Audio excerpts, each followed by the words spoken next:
ka chan dam tu mangai na chuan min kuang kwa thi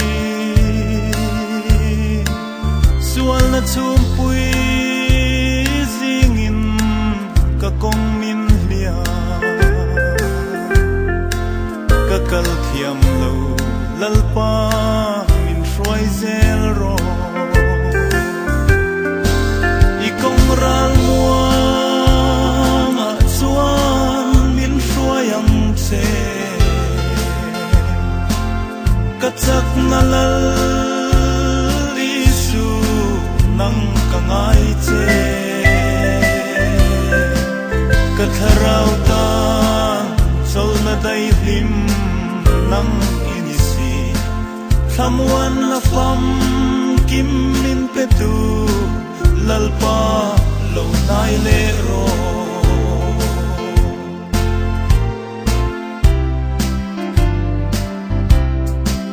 hele shing nun wai na ram hi kapel hun chuan lungai na le mang an na re a om to lo beram no lal le na ramoya khian lim le lo min muang ten kan la lengang i kong ral muang a chuan min hruayang che ka chak na lal isu nang ka ngai che ka tharau tan sol na dai hlim nang inisi thamuan la fam kim min pe tu lalpa lo nai le ro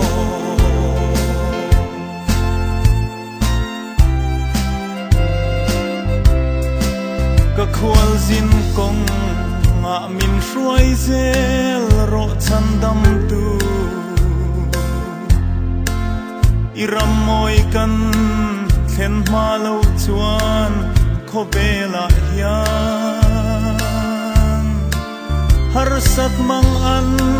lungai na ten min chim buai thin iram thiang lim zai on min thlenang che i kong ral muang a chuan min hruayang che ka chak na lal isu nang ka ngai che ka tharau tan sol na dai hlim nang inisi thamuan la fam kim min pe tu lalpa lo nai le ro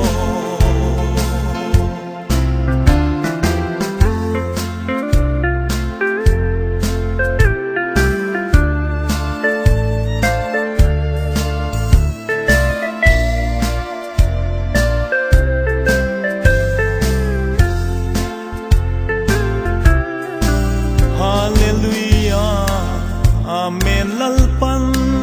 engkim asria thamuan na le lom na fam kim min siam saka tharau thiang hlim min kan ne na a om reng thi ka zam lo ne na lalpan chang don si i kong ral muang a chuan min hruayang che ka chak na lal isu nang ka ngai che ka tharau tan sol na dai hlim nang inisi thamuan la